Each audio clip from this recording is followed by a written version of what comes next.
સત્તામાં આવવા દો ફરી એકવાર. હું હજુ આપના માધ્યમથી કહેવા માગું છું કે લોકોના પ્રશ્નોને જનપ્રશ્નોને સત્તામાં ક્યારે આવશું? સત્તામાં ક્યારે આવશે? શું લાગે? જનતા જનાર્દન છે એ ચોક્કસપણે જ્યારે એમનો મૂડ થાય ત્યારે કોંગ્રેસની કોઈ જવાબદારી નથી બનતી કે આપણે કંઈક એવું કંઈક કરીએ કે આપણે સત્તામાં આવીએ? હિરણભાઈ, આની અંદર ખાસ એવું લખ્યું છે કે કોંગ્રેસ પાર્ટીનો ધ્યેય સત્તા પ્રાપ્ત કરવાનો નથી, એનો સેવા અને સાધના કરવાનો છે. એટલે સત્તામાં આવવાની કોઈ ઈરાદો આની અંદર સ્પષ્ટ દેખાતો પણ નથી. આજે જિલ્લા પ્રમુખોની વાતચીત કરી, એ નેતાઓની ચાંપલુસી કર્યા વગર એમને પ્રમુખની નિમણૂક પદ થઈ જશે આવનારા દિવસોની અંદર. ગુજરાતની અંદર પાટીલ સાહેબને પણ કેટલા વખતથી પ્રમુખ પદ એમાંથી એમને નીકળવાનું હતું, હજી પણ એ લોકો પ્રમુખ બનાવી નથી શક્યા. પણ કોંગ્રેસ તો એવું કહેતી હતી રાહુલ ગાંધી કે પેલા ગદ્દારોને કાઢી નાખશું, આમ કરી નાખશું, તેમ કરી નાખશું, પણ હજુ એ પણ કંઈ જોવા નથી મળ્યું. જેવું ભાજપ પ્રમુખ નથી નિમી શકતી એવી રીતે આ ગદ્દારોને કાઢી પણ નથી શકતા. નરેન્દ્ર મોદીને ભાજપા ઉપર પ્રહાર કર્યા.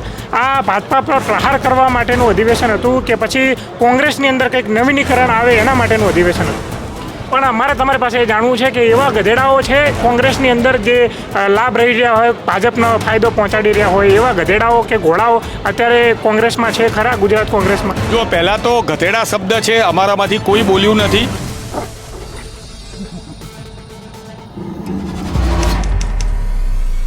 નમસ્કાર, ક્રાંતિમાર્ગથી હું વિમિત કુમાર. સાથીઓ, કોંગ્રેસનું રાષ્ટ્રીય અધિવેશન 6 દાયકા બાદ ગુજરાતમાં રાખ્યું હતું અને 8 ને 9 એપ્રિલે અહીંયા અમદાવાદમાં હતું. કહેવાતું હતું કે ગુજરાતના સંગઠનમાં ઘણા બધા ફેરફારો થશે, આ રાષ્ટ્રીય અધિવેશનથી બહુ મોટા બદલાવો આવશે, પણ ક્યાંય ને ક્યાંય જે જૂના ચવાયેલા જે મુદ્દાઓ હતા એને જ વાગોડ્યા છે. એટલે શું પરિવર્તન આવશે કે કેમ એ હવે જોવું જ રહ્યું. પણ આપણી સાથે કોંગ્રેસના, ગુજરાત કોંગ્રેસના તે પ્રવક્તા છે મનીષભાઈ છે, હેમાંગભાઈ છે, એમની સાથે વાત કરવાનો પ્રયાસ કરીશું. મનીષભાઈ, કહેવાતું હતું કે ગુજરાતની ધરતી ઉપર આ સંગઠન મતલબ આ અધિવેશન ભરાવા જઈ રહ્યું છે, કંઈક નવું પરિવર્તન આવવા જશે, પણ કંઈક ખાસ એવું કંઈ દેખાયું નહીં. જે જૂના ચવાયેલા જે મુદ્દાઓ હતા એને જ વાગોડ્યા છે. પૂજ્ય મહાત્મા ગાંધી અને સરદાર સાહેબની ધન્યધરા પર ભારતીય રાષ્ટ્રીય કોંગ્રેસનું અધિવેશન મળ્યું. આ ઐતિહાસિક અધિવેશન ગુજરાતની પાવનભૂમિ પર 6ઠ્ઠી વખત યોજાણું. કોંગ્રેસના કાર્યકર્તા તરીકે ગર્વ થાય છે કે કોંગ્રેસના રાષ્ટ્રીય નેતૃત્વએ સરદાર સ્મારક ખાતે તારીખ 8મીના રોજ ગહન ચર્ચા વિચારણા કરીને 6 કલાક સુધી જુદા જુદા મુદ્દાઓ ઉપર કોંગ્રેસ વર્કિંગ કમિટીના સદસ્યોએ પોતાના જુદા જુદા વિચારો આપ્યા.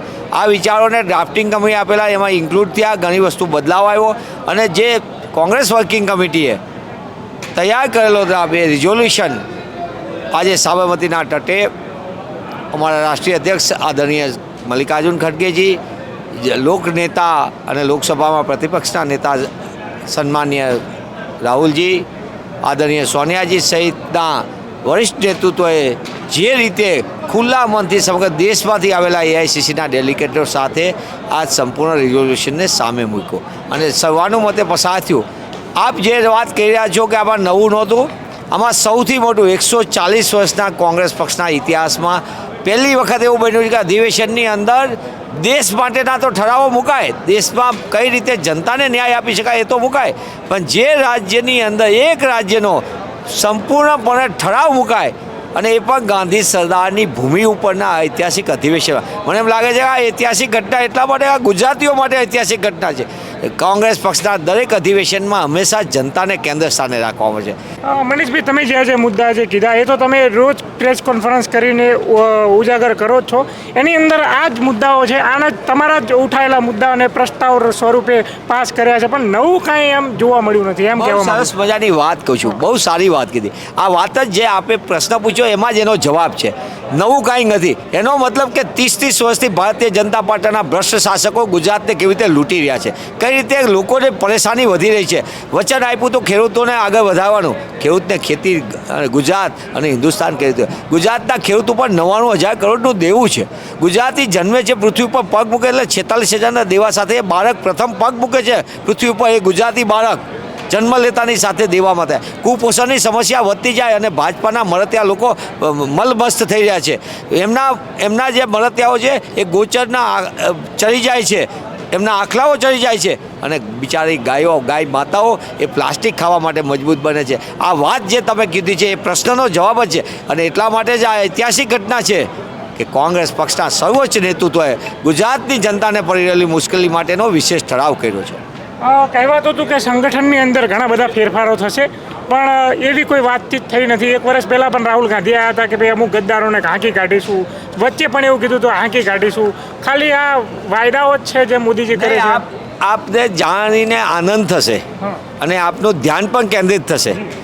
એટલા માટે હું આ કહી રહ્યો છું કે આગામી દિવસોની અંદર કોંગ્રેસના સંગઠનની અંદર નવીનીકરણ પણ આવશે અને ઘણા બધા સુધારણાના કાર્યક્રમો આવશે. પણ કોઈનો એક્સરે નથી કે જેમ હિમોગ્લોબિન આપણે બ્લડ રિપોર્ટ કર્યો હિમોગ્લોબિન આવી જાય.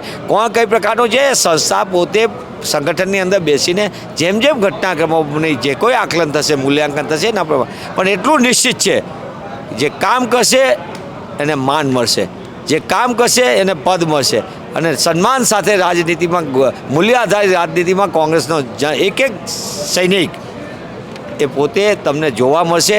અંતે તો જનતાની લડાઈ લડવાની છે. મોદીજીએ એવું કીધું હતું કે કાળું ધન પાછું આવશે, અચ્છે દિન આવશે. આ બધા વાયદાઓ હજુ પૂરા નથી થયા. રાહુલ ગાંધીએ પણ સંગઠનને લઈને વાયદા કર્યા.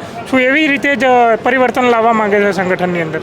આજે જ્યારે આપણે અહીંયા બેઠા છીએ ત્યારે આજે જે ગુજરાતની વાત કરવામાં આવી છે, 140 વર્ષના ઇતિહાસમાં પહેલીવાર રાજ્ય માટે થઈને કોઈ ઠરાવો કરવામાં આવ્યા હોય તો એ પ્રથમવાર છે. આના ઉપરથી એ સાબિત થાય છે કે આજે જે આપણે જોઈ રહ્યા છીએ વર્તમાન છે, પરંતુ કાલે આ એક ગુજરાત માટે સુવર્ણ ઇતિહાસ લખાવવાની શરૂઆત છે. આ ઠરાવની અંદર ડ્રગ્સ માફિયાઓ, ઓર્ગેનાઇઝ સંગઠન જે અત્યારે છે ગુજરાતની અંદર, આ માફિયાઓ ગુંડાગીરી કરી રહ્યા છે, જાહેરમાં તલવારો લઈને ફરી રહ્યા છે, ગાયોના ગોચરના જમીનોની વાત છે. આ બધા પ્રત્યે કોંગ્રેસ એ બહુ જ કટિબદ્ધ છે દેશની જનતાને માટે. અને ખાસ કરીને આ કોંગ્રેસે જે અધિવેશન ગુજરાતમાં આ ભારતીય રાષ્ટ્રીય કોંગ્રેસે કર્યું એનેથી સૌથી મોટો બેનિફિટ એ તમે જોઈ શકો છો કે તમારી કાંત્રી માર્ગની ટીમ સતત આના કવરેજમાં છે. રાજીવ ગાંધી ભવન છેલ્લા 1 મહિનાથી જે પ્રમાણે ધમધમે છે, આખી ઓફિસ આદરણીય પ્રમુખ શક્તિસિંહજી ગોહિલજીની ઓફિસ હોય કે અમારો મીડિયા રૂમ હોય, દરેક કાર્યકર્તા માટે ખુલ્યો. દરેક કાર્યકર્તાઓ ત્યાં જઈને આ અધિવેશનને સફળ બનાવવા માટે થઈને પોતાનું યોગદાન આપી રહ્યા છે. અમે પણ આ મીડિયા અમારા ડિપાર્ટમેન્ટે પણ એક ખિસકોલીની જેમ આ યજ્ઞની અંદર યોગદાન આપેલું છે. આગળ જતાં આ જે કંઈ પણ ઠરાવો છે એ ઠરાવો જમીન ઉપર લાવવાની જવાબદારી એ રાહુલ ગાંધીએ અમને કાર્યકર્તાઓને સોંપેલી છે અને અમે કાર્યકર્તાઓએ બેખૂબીથી નિભાવીશું. આ બધા મુદ્દાઓ તમે પ્રેસ કોન્ફરન્સમાં ઉઠાવો છો. મારે ખાલી 1-2 મુદ્દા મારે જાણવા છે આ સંગઠન મતલબ અધિવેશન દરમિયાન કે એની અંદર કંઈક નવું પરિવર્તનની આંધી આવવાની કોશિશ થઈ હોય.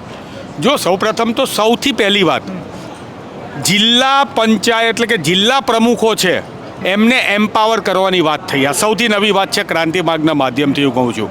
અત્યાર સુધી એવા પ્રકારની પરિસ્થિતિ હતી કે જિલ્લા પ્રમુખ છે એમને એમની બોડી બનાવવી હોય તો ઉપરથી મંજૂરી લેવી પડે. જિલ્લાની અંદર કોઈ પણ એજિટેશન, તમને ખબર છે કે ગીર સોમનાથ જિલ્લો હોય તો ત્યાં એક અલગ પ્રકારની સમસ્યાઓ હોય છે. એવી રીતે તમે ઉત્તર ગુજરાતમાં જાઓ તો ડાર્ક ઝોનની સમસ્યા હોય છે. એક વખત એવું થતું હતું કે ઉપરથી આદેશ આવે AICCથી કે તમારે આનું એજિટેશન કરવાનું છે. હવે ઊંધું થશે. જિલ્લા સેન્ટ્રિક કાર્યક્રમો કરવામાં આવશે, જિલ્લા સેન્ટ્રિક એજિટેશન કરવામાં આવશે. વિરોધ પક્ષ છીએ અમે, અમને ખબર છે કે જ્યારે ગુજરાતની અંદર નરેન્દ્ર મોદી આવતા હોય કે અમિત શાહ આવતા હોય ત્યારે આખા અમારા કાર્યકર્તાઓને 30-30 કિલોમીટરની ત્રિજ્યાની અંદર નજરબંધ કરી દેવામાં આવે છે. ખાલી કાળો ઝંડો બતાવીએ ને, અમારા યુવા કાર્યકર્તાએ સુરતમાં નરેન્દ્ર મોદીજીની રેલીમાં કાળો ઝંડો બતાવ્યો તો એમને પાસામાં નાખી દેવામાં આવ્યા હતા. આવા વિપરીત સંજોગોમાં પણ આજે ગુજરાતની અંદર આ અધિવેશન ગુજરાત કોંગ્રેસે જેને હોસ્ટ કરેલું છે એણે સાબિત કરીને આપ્યું છે કે આ નવી વસ્તુ એ છે કે આવા વિપરીત સંજોગોની અંદર પણ અમે અધિવેશન કર્યું, અધિવેશનને સફળ કર્યું. રાષ્ટ્રીય મીડિયા હોય, અમારા રાષ્ટ્રીય નેતા હોય, CWCના નેતાઓ હોય, અહીંયા આવ્યા અને ગુજરાતની સાચી પરિસ્થિતિ એમની સમક્ષ આવી. આગળ જતાં મીડિયાના માધ્યમથી, પ્રજાના માધ્યમથી, અમારા શિસ્ત નેતૃત્વના માધ્યમથી અમે જે કોઈ પણ ગુજરાત સેન્ટ્રિક ઠરાવો કર્યા છે એ ઠરાવોને અમે ભવિષ્યની અંદર જમીન ઉપર ઉતરીને એને કાર્યાન્વિત કરીશું. એની હું તમને ક્રાંતિ માર્ગના માધ્યમથી ખાતરી આપું છું. આજે જિલ્લા પ્રમુખોની વાતચીત કરી, એ નેતાઓની ચાંપલુસી કર્યા વગર એમને પ્રમુખની નિમણૂક પદ થઈ જશે આવનારા દિવસોની અંદર? કારણ કે જો એવી રીતે નેતાઓ પ્રમુખો પસંદ કરશે તો પછી જે હેરાર્કી પ્રમાણે જે ચાલતું આવ્યું એવી રીતે જ ચાલતું હશે. શિવ ખેરાએ કીધું છે કે successful people doesn't do anything new, they think differently. અને અહીંયા એ થિંકિંગ જ ડિફરન્ટલી કરવામાં આવેલું છે અને ટૂંક સમયમાં એ કાર્યાન્વિત થશે. મેં આપને કીધું જિલ્લા પ્રમુખોની પોતાની બોડી બનાવવાની વાત છે. જિલ્લા પ્રમુખો કેવી રીતે બનશે? જો ભાઈ, સૌથી પહેલાં આજની આ જે CWCની મિટિંગ જે ગઈકાલે થઈ એની અંદર CWCના 160 જણ અને એના ઇન્વાઇટીસ 260 જણે આખો એનો ડ્રાફ્ટ કમિટીએ કર્યો. 5-6 કલાક ત્યાં જ ગહન ચર્ચા થઈ.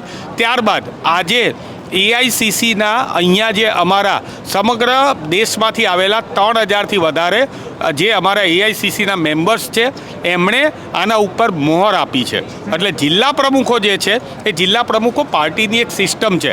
અમારે ત્યાં તો અત્યારે ભારતીય જનતા પાર્ટીની અંદર નેશનલના પ્રમુખનું ક્યારથી લબડી રહ્યું છે. કાલે આવશે RSS કંઈક કહી રહ્યું છે, કોઈક કે બીજા આવશે, ત્રીજા આવશે. ગુજરાતની અંદર પાટીલ સાહેબને પણ કેટલા વખતથી પ્રમુખ પદ એમાંથી એમને નીકળવાનું હતું, હજી પણ એ લોકો પ્રમુખ બનાવી નથી શક્યા. અમારા ત્યાં તો હું પોતે PCCનો ડેલિગેટ છું, AICCના ડેલિગેટ હોય છે. અમે ખડગેજી અને તમને ખ્યાલ છે કે આદરણીય શશી થરૂરજી બંનેની ચૂંટણી કરાવી હતી. ચૂંટણીમાં અમારા મધુસૂદન મિસ્ત્રીજી એના ચૂંટણી કમિશનર હતા. બેલેટ પેપરથી ચૂંટણી કરાવી હતી અને બેલેટ પેપરથી એટલે કોંગ્રેસની અંદર સંપૂર્ણ લોકશાહી છે અને એ જે લોકશાહી છે દેશની લોકશાહીની જેમ આંતરિક લોકશાહી પણ છે. પણ કોંગ્રેસ તો એવું કહેતી હતી રાહુલ ગાંધી કે પેલા ગદ્દારોને કાઢી નાખશું, આમ કરી નાખશું, તેમ કરી નાખશું, પણ હજુ એ પણ કંઈ જોવા નથી મળ્યું. જેવું ભાજપ પ્રમુખ નથી નિમી શકતી એવી રીતે આ ગદ્દારોને કાઢી પણ નથી શકતા. જુઓ, સૌ પ્રથમ એ છે કે સૌથી પહેલાં તમે અહીંયા જુઓ જે લોકો જેને તમે રાહુલજી જે છે એ રેસના ઘોડાની વાત કરતા હતા, પણ એ રાહુલજીની જેમ અમારા રેસના ઘોડાની ઓળખ થાય છે કે જે જાનના ઘોડાની ઓળખ કઈ થઈ ખરી? જો 1 વર્ષ પહેલા વાતચીત કરી હતી એટલે આજ કહી દઉં તમને, 1 વર્ષથી ઓળખ થઈ ગઈ છે. રેસના ઘોડા જે છે મીડિયાના માધ્યમથી તમને પણ કહું છું ને તમને પણ થવી જોઈએ. કોંગ્રેસમાં છે રેસના ઘોડા છે અને બાકી જે બીજા બધા ઘોડાકો કે ગધેડાકો એ બધા અત્યારે ભારતીય જનતા પાર્ટીની સરકારમાં જોડાઈ ગયા છે. ઓળખ તો ગુજરાતની જનતાએ કરી લીધી છે, અમારે એની ઓળખ કરવાની એટલા માટે જરૂર નથી કે અમે તો એને ઓળખી જ લીધેલા છે. પણ રાહુલ ગાંધી તો હજુ થોડાક સમય પહેલા જ આવીને 1-1.5 મહિના પહેલા આવીને કહી ગયા છે કે હજુ 50% નેતાઓ એવા છે કે જે ભાજપ સાથે ભળેલા છે. એવા ગધેડા હજુ પણ કોંગ્રેસમાં છે ને? જો સૌથી પહેલા રાહુલ મહિના પહેલા બિલકુલ આજની આ જે કાર્યકારિણી છે એની અંદર તમે જે હું તમને જે સમજાવવા માગું છું એ સમજાવવા માગું છું કે આ એક પિરામિડ છે અને પિરામિડમાં નીચે અત્યારે ગ્રાસ રૂટ અત્યારે મજબૂત થઈ રહ્યું છે. એના માટે થઈને જિલ્લા પ્રમુખોને એમ્પાવર કરવામાં આવ્યા છે. જિલ્લા પ્રમુખો એમ્પાવર થશે અને જિલ્લાના પ્રશ્નો ઉઠાવશે, જિલ્લાના સાચા માણસોને, સાચા નેતાઓને બહાર લાવશે તો આપોઆપ બાજુ જે છે એ ઓટો મોડની અંદર થવાનું જ છે. થોડી રાહ જુઓ. આની અંદર એવું નથી, સમજો ટોગલ સ્વિચ હોય છે. આપણે લાઇટ કરવાની હોય તો ટોગલ સ્વિચ છે, એક વાર પાડી એટલે ઓન થાય, બીજી વાર પાડી એટલે ઓફ થાય. આ ટોગલ સ્વિચ જેવું નથી, આ લાંબી પ્રક્રિયા છે, પરંતુ એ પ્રક્રિયા શરૂ થઈ ચૂકી છે. પણ અમારે તમારી પાસે જાણવું છે કે એવા ગધેડાઓ છે કોંગ્રેસની અંદર જે લાભ રહી રહ્યા હોય, ભાજપનો ફાયદો પહોંચાડી રહ્યા હોય, એવા ગધેડાઓ કે ઘોડાઓ અત્યારે કોંગ્રેસમાં છે ખરા? ગુજરાત કોંગ્રેસમાં જો પહેલાં તો ગધેડા શબ્દ છે અમારામાંથી કોઈ બોલ્યું નથી, આમાં પ્રમુખ પણ બોલ્યા, પરંતુ ભારતીય જનતા પાર્ટીની અંદર એમના પ્રવક્તા જે છે એ ગધેડા શબ્દ વાપર્યો હતો, એમણે વાપરેલો હતો. મેં ભારતીય જનતા પાર્ટીની વાત દોરાઈ હતી એટલે એમણે જે શબ્દ વાપરેલો હતો મોટે ભાગે બિનસંસદીય શબ્દો એ કોંગ્રેસની વાપરવાની પરંપરા નથી. જી, આપણે હિરેનભાઈ સાથે પણ વાત કરીશું. હિરેનભાઈ, આ અધિવેશન દરમિયાન ખાસ કરીને મલ્લિકાર્જુન ખડગેથી લઈને રાહુલ ગાંધી અને બીજા ઘણા બધા નેતા નરેન્દ્ર મોદી અને ભાજપા ઉપર પ્રહાર કર્યા. આ ભાજપા પર પ્રહાર કરવા માટેનું અધિવેશન હતું કે પછી કોંગ્રેસની અંદર કંઈક નવીનીકરણ આવે એના માટેનું અધિવેશન હતું? જ્યારે પણ ગુજરાતમાં કે સમગ્ર દેશમાં અધિવેશન થતા હોય ત્યારે અધિવેશન હંમેશા દેશની રાજનીતિ બદલવા માટે, સંગઠનને બદલવા માટે, સંગઠનમાં નવો પ્રાણ ઉર્જા કરવા માટે થતા હોય છે. અને ગુજરાત અને સમગ્ર દેશમાં જે કોંગ્રેસ કામ કરી રહી છે, કોંગ્રેસનો ભવ્ય ઇતિહાસ છે. એ ઇતિહાસ એવું કહે છે કે જ્યારે અધિવેશન થયું છે ત્યારે રિવેમ્પિંગ આખું સ્ટ્રક્ચર એટલે આખું સ્ટ્રક્ચરમાં નવીનીકરણ જોવા મળ્યું છે. જ્યારે આ સદીઓ જૂની પાર્ટી જે આંદોલનના કુખમાંથી આવેલી છે, આ પાર્ટી આંદોલનમાંથી આવેલી સૌથી જૂની પાર્ટી આજે પણ અડીખમ ઊભી છે. 30 વર્ષ જેટલા લાંબા કાર્યકાળ પછી પણ સત્તામાં નથી, તેમ છતાં પણ મારા જેવા યુવાન આજે પણ લોકોના અવાજ માટે કોંગ્રેસ પાર્ટીને એને ફેસ બનાવ્યો છે. આ જ બતાવે છે કે કોંગ્રેસ પાર્ટીના કમિટમેન્ટમાં લોકોના SC ST OBC માઇનોરિટી આ તમામના હક અધિકારની વાત છે. એટલે આ અધિવેશનો હંમેશા એ ઇતિહાસના પન્ને કંડારેલા હોય છે. જે 1902માં થયું, 1907માં થયું, 1938માં થયું, 1961માં થયું અને અત્યારે 2025માં જે થઈ રહ્યું છે, આ તમામ અધિવેશનો ઇતિહાસ રચ્યા છે. અને આજે પણ અહીંયાથી એક નારો આપવામાં આવ્યો છે, નૂતન ગુજરાત અને નૂતન કોંગ્રેસ. એ નારો આગામી દિવસોમાં એ પરિકલ્પના સાથે પૂરું કરવામાં આવશે અને 2027માં જે રાહુલજીએ કહ્યું છે કોંગ્રેસ સરકાર બનશે, એના માટે અમારા તમામ બબ્બર શેર કામે લાગશે. હિરેનભાઈ, આજે તમે ગુજરાત પ્રસ્તાવની વાત કરી, જેને ઠરાવ મૂકવામાં આવ્યો. આ ઠરાવ જે તમે જે રોજ મુદ્દા ઉઠાવો છો, દલિતોના, આદિવાસીઓના, મુસલમાનોના, આ બધા મુદ્દાઓની વાત કરી છે. ગુજરાતમાં કોંગ્રેસ ક્યું, ગુજરાત મેં કોંગ્રેસ ક્યું, પણ ગુજરાત મેં કોંગ્રેસ કહેશે એની કોઈ પણ પ્રકારની વાત થઈ નથી. શું કહેશો? કારણ કે આખો ઠરાવ મેં વાંચ્યો છે. ગુજરાતમાં એટલે તમે જે ઠરાવની વાત કરો છો, જે એમ કહે કે અમે દરરોજ, હું તમને અભિનંદન આપું કે તમે એ વાતને સ્વીકારો છો અને મીડિયાના માધ્યમથી તમામ મીડિયા સ્વીકારે છે કે કોંગ્રેસ પાર્ટી તમામ મુદ્દે લોકોના પ્રશ્નોને ઉઠાવે છે. એ તમે સારું કે સ્વીકાર્યું, ગુજરાતના લોકો પણ સ્વીકારે છે. પણ જે પ્રકારની વાત માત્ર આપણે જે રાજનીતિ કરતા હોઈએ, રાજનીતિના પરિપ્રેક્ષી જોતા હોઈએ, ત્યારે સ્પષ્ટપણે આપણે માત્ર ઇલેક્ટ્રિકલ બોન્ડ તરીકે નથી જોતા, કે ઇલેક્ટ્રિકલ સિસ્ટમ તરીકે નથી જોતા આપણે, કે તમે જીત્યા તો જ તમે એમાં હો છો. કોંગ્રેસ પક્ષ લોકોના હક અધિકાર માટે લડતું રહેતું હોય છે. એટલે એ પ્રશ્નનો નિરાકરણ લાવવા અમે સત્તામાં નથી. અમે સત્તામાં હોત તો અમે એવા પ્રકારના કાયદાઓ ઘડ્યા છે આજે પણ, કે ભારતીય જનતા પાર્ટીને મન હોય કે ન હોય તેમ છતાં પણ એને લાગુ કરવા પડે. રાઇટ ટુ એજ્યુકેશન, જ્યારે સત્તામાં 10 વર્ષ એ ગુજરાતના લોકોએ પણ વોટ આપ્યા હતા, ગુજરાતના તમામ સામાન્ય લોકોએ પણ વોટ આપ્યા હતા, અહીંયાથી 10 થી 12 સાંસદ સભ્યો ચૂંટ્યા હતા. અને એ વખતે જે કાયદાઓ કરવામાં આવ્યા, જેમ કે રાઇટ ટુ એજ્યુકેશન, એ આજે પણ લોકોના જીવનમાં આમૂલ પરિવર્તન લાવી રહ્યું છે. રોજગાર આપતો કાયદો મનરેગા બનાવ્યો 10 વર્ષના માત્ર કાર્યકાળમાં, એ આજે પણ લોકોને રોજગારી આપી રહ્યો છે. રાઇટ ટુ ઇન્ફોર્મેશન, તમે તો પત્રકારિતામાં છો, તમને ખબર છે કે ઇન્ફોર્મેશન કેટલી ઇમ્પોર્ટન્ટ હોય છે.